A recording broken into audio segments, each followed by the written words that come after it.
সাবেক প্রধানমন্ত্রী শেখ হাসিনা, সাবেক স্বরাষ্ট্রমন্ত্রী আসাদুজ্জামান খান কামাল এবং সাবেক পুলিশ প্রধান চৌধুরী আবদুল্লাহ আল মামুনের বিরুদ্ধে 2024 সালে জুলাই অভ্যুত্থানের সময় সংগঠিত বাংলাদেশে যে মানবতা বিরোধী অপরাধ, সেটার দায়ে তাদের বিরুদ্ধে মামলাটি দায়ের করা হয়েছিল। তাদের বিরুদ্ধে এই মামলার বিচার কার্য চলাকালীন সময় মোট 5টি অভিযোগ গঠন করা হয়েছিল। আজকে চূড়ান্ত রায়ের পর্বে এসে আদালত এই 5টি চার্জকে 2টি চার্জে রূপান্তর করেছেন এবং প্রত্যেক চার্জের মধ্যে 3টি করে কাউন্ট দিয়ে 6টি কাউন্ট তৈরি করে আলাদাভাবে আজকে বিচারের রায় ঘোষণা করেছেন। প্রথম চার্জে আসামি শেখ হাসিনাকে দোষী সাব্যস্ত করে আমৃত্যু কারাদণ্ড দেওয়া হয়েছে।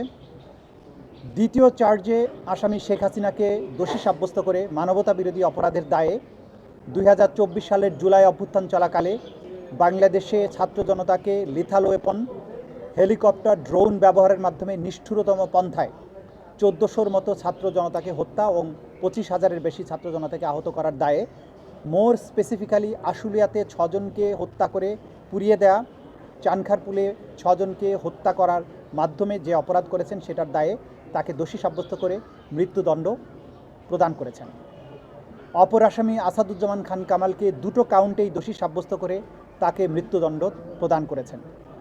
আসামি চৌধুরী আবদুল্লাহ আল মামুন সাহেবকে সবগুলো কাউন্টেই দোষী সাব্যস্ত করা হলেও তিনি যেহেতু রাজসাক্ষী হিসাবে আদালতে মামলার ভেতরের সবচাইতে গুরুত্বপূর্ণ ইভেন্টগুলো সাক্ষী হিসাবে আদালতের সামনে তুলে ধরেছেন, আদালতকে সত্য উদ্ঘাটনে সাহায্য করেছেন, সেই জন্য তার ব্যাপারে আদালত লিনিয়েন্ট ভিউ নিয়ে তাকে 5 বছরের কারাদণ্ড দিয়েছেন, যদিও তাকে সকল কাউন্টেই দোষী সাব্যস্ত করা হয়েছে। আমরা আজকে প্রসিকিউশনের পক্ষ থেকে আমাদের অনুভূতি হচ্ছে অবিমিশ্র।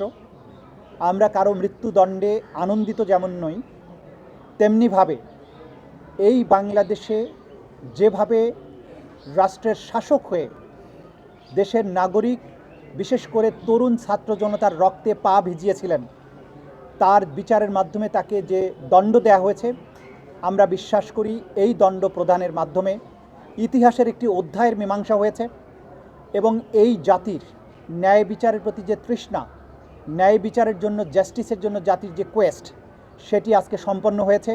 অপরাধীকে তার প্রাপ্য শাস্তি প্রদান করা হয়েছে।